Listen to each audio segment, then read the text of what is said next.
here tonight. By a show of hands, how many people here have never seen me perform? Raise your hand if you've never seen me perform. All right, very good. Now raise your hand if this is the first time that you've ever seen me perform.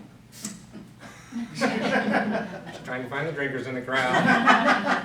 So, you sir, what is your name? My name's Kelly. Kelly, do you have a white pocket handkerchief? I do not. Okay, then go like this because you got a little something hanging right there, buddy. It's still there, I can still see it. Oh, sorry. I'm kidding. Don't worry, I brought one with me here tonight in case you fail to come prepared. A little mental living for you here, Kelly. Now, we've never met before, have we? Never. We don't have to be so happy about it. Kelly, I want you to name a number out loud between 1 and 5. 4. 4, ladies and gentlemen, there is 4. Of course, that's a lot funnier after you've had one of these.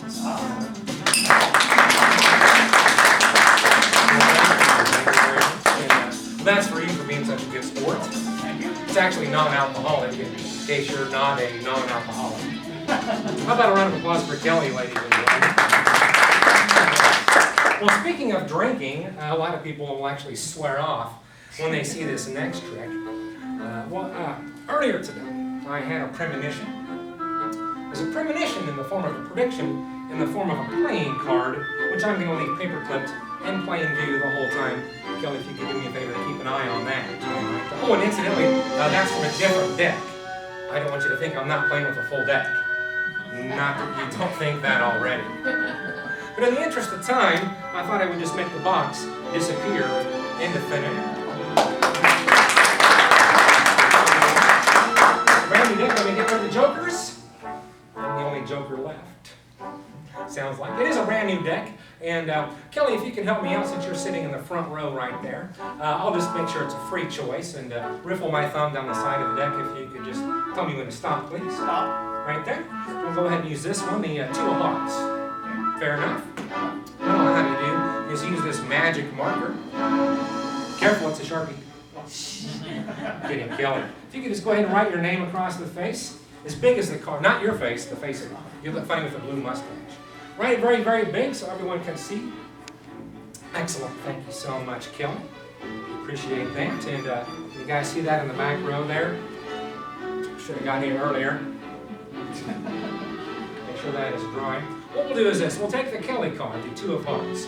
We'll place it off the top into the center approximately halfway down. So far, so what? But if I just snap my fingers, one card and one card alone will jump right back up to the top. We'll do it again for those of you who forgot to applaud the first time. It'll make it a little bit more difficult and applause-worthy by placing it near the bottom. Not actually on the bottom, perhaps 2 or 3 cards from the bottom. But if you watch the side of the deck, much like an elevator, you'll see the card rise right back up to the top, just like that. Don't worry, I'll keep doing it until David likes it. Kelly, you push the card in with just one finger. You snap over the top. Ladies and gentlemen, he has the power. It's about halfway down, close to the center. Now, some people think it's already on the top. No, haven't snapped the finger yet. Sometimes they think, well, maybe it's second from the top of the deck. Not second from the top of the deck either. What we'll do is this. We'll take these 2 consecutive cards, the 9 and 10 of diamonds.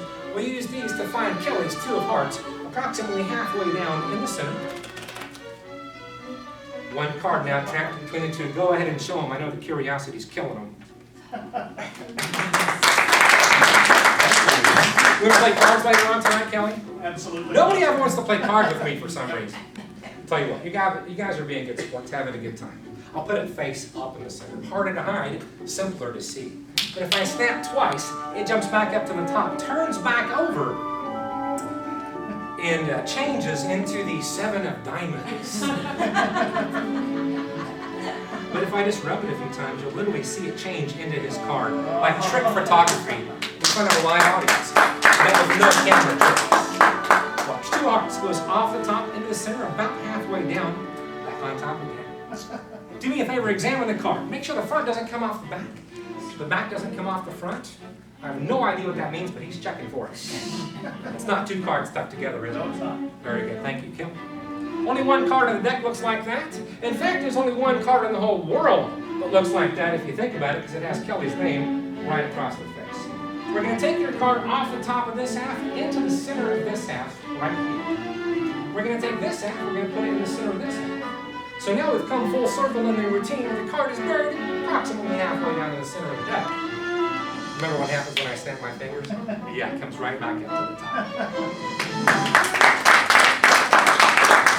Well, instead of putting it in the middle, instead of putting it near the bottom, I'll just put it in my pocket, make it even more impossible.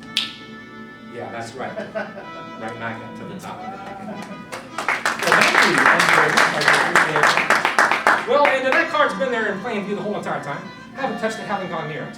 How amazing would it be if I knew ahead of time that Kelly was going to stop on the 2 of hearts? Would that be a good trick? Yeah, amazing. Well, that would be a good trick. I will take off the paper clip. You get to open up the card.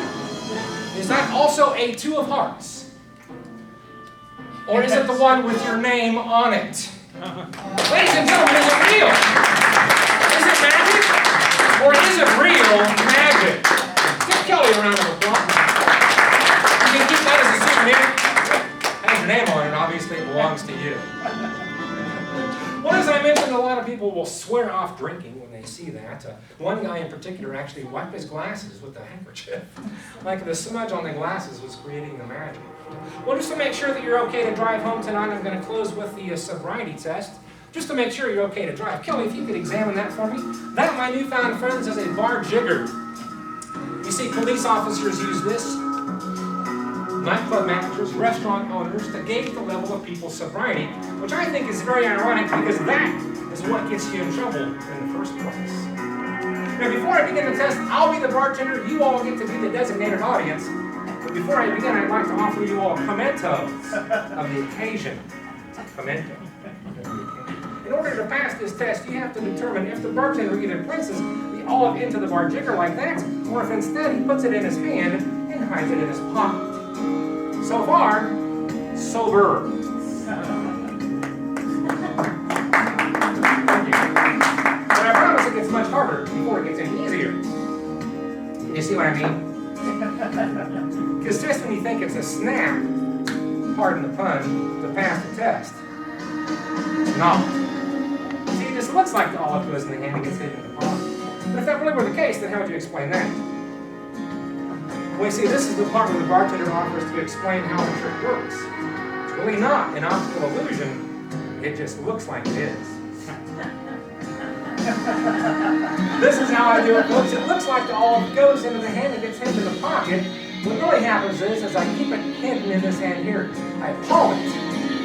And then through expert skill and sleight of hand technique, I cause the olive to vanish. Which makes it absolutely impossible for it to appear back underneath the bar jigger, especially with that cork at the bottom.